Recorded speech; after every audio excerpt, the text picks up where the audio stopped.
हरे कृष्णा मित्रों, आज बहुत ही समझने का विषय है। सत्य की स्वीकृति से ही कल्याण है। जो सत्य है उसको स्वीकार करना ही पड़ता है। जैसे मृत्यु और जन्म सत्य है, जिसका जन्म होता है वह मरता अवश्य है, तो मृत्यु अटल सत्य है। सत्य की स्वीकृति से ही कल्याण है। मनुष्य के देखने में दो चीजें आती हैं, एक अविनाशी और दूसरा नाशवान। स्वरूप अविनाशी है और शरीर संसार नाशवान है। स्वरूप के विषय में गीता और रामायण में आया है, ममय महेश्वर जीव लोके जीव भूता सनातन। इस संसार में जीव बना हुआ आत्मा मेरा ही सनातन अंश है। ईश्वर अंश जीव अविनाशी, चेतन अमल सहज सुखराशि। तात्पर्य है कि हमारा संबंध शरीर संसार के साथ नहीं है। प्रत्युत भगवान का अंश होने से हमारा संबंध भगवान के साथ ही है। हमारे से खास भूल ये हुई है कि हमने अपने को संसार का और संसार को अपना मान लिया है, अर्थात शरीर संसार के साथ अपना संबंध कोई जोड़ लिया है। परमात्मा के अंश होने के कारण वास्तव में हम परमात्मा से दूर हो सकते ही नहीं और संसार के साथ मिलकर एक हो सकते ही नहीं। यह एकदम पक्की सिद्धांत की बात है।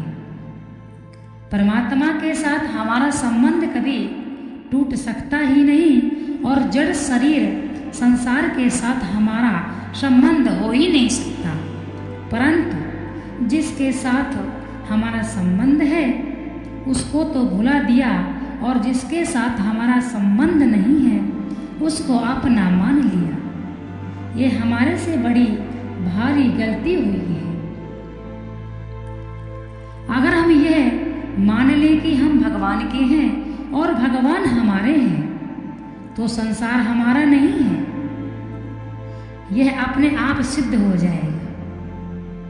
अगर हम यह मान लें कि हम संसार के नहीं हैं और संसार हमारा नहीं है, तो भगवान हमारे हैं। यह अपने आप सिद्ध हो जाएगा। दोनों में से कोई बात सिद्ध कर ले। विचार करें, क्या जड़ तथा परिवर्तनशील संसार के साथ हमारी एकता हो सकती है? अगर नहीं हो सकती तो इस बात को मानना शुरू कर दें कि संसार के साथ हमारी एकता नहीं है।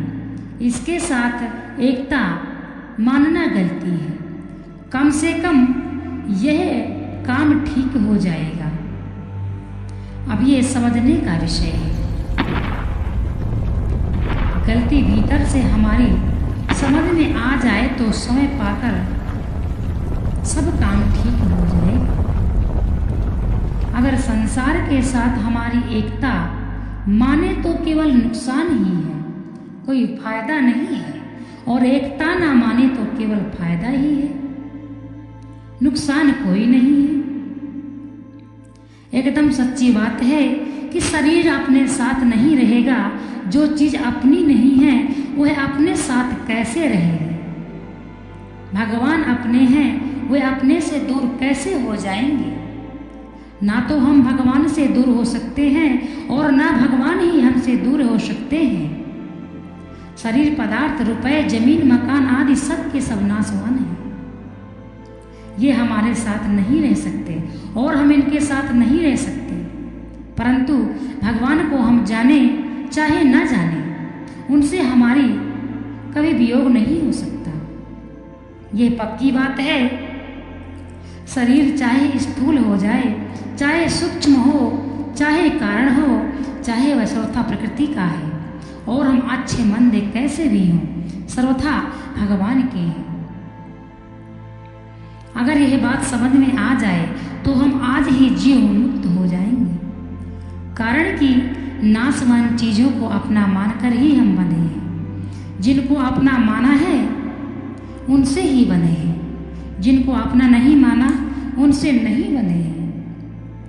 बात समझ में तो आती है पर भीतर से स्वीकृति नहीं है। विचार करें, आप इस बात की स्वीकृति होना ठीक समझते हैं अथवा स्वीकृति न होना ठीक समझते हैं। अगर स्वीकृति होना ठीक समझते हैं तो फिर मना कौन करता है।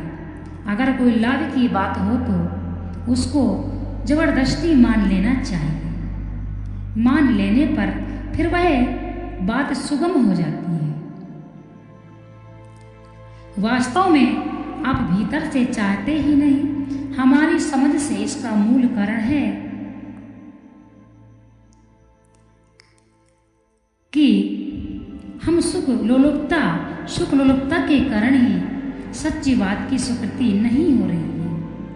आप आंखें मीचकर, दांत भींचकर, छाती कड़ी करके यह मान लें कि हम भगवान के हैं और भगवान हमारे हैं। शरीर अपना नहीं है, नहीं है, नहीं है। जब शरीर भी अपना नहीं है तो फिर संसार में क्या चीज अपनी है। सामने कोई चीज देखते हैं तो उसका असर पड़ता है। ऐसी स्थिति में क्या करें। असर को इतना आदर मत करो। कोई वस्तु देखते हैं, वह हमारे को अच्छी लगती है, हमारी प्यारी लगती है, उसको प्राप्त करने की इच्छा होती है, तो ऐसा असर पड़ने पर भी भीतर से भाव होना चाहिए कि यह वस्तु हमारी नहीं है। वस्तु के असर का आदर न करके सच्ची बात का आदर करो। असर को महत्व देकर आप असली चीज खो रहे हो। आज से हृदय में पक्का विचार कर लो कि अब हम असर को नहीं मानेंगे, प्रत्युत सच्ची बात को मानेंगे। असर कभी कभी पड़ता है, हरदम नहीं पड़ता, पर आप इसको स्थायी मान लेते हो, यह भूल है। वास्तव में आप शरीर नहीं हो। बालकपन में जो आपका शरीर था वह आज नहीं है, पर आप वे के वे ही हो। इसलिए कृपा करके आप असर को महत्व मत दीजिए। आखिर कोई भी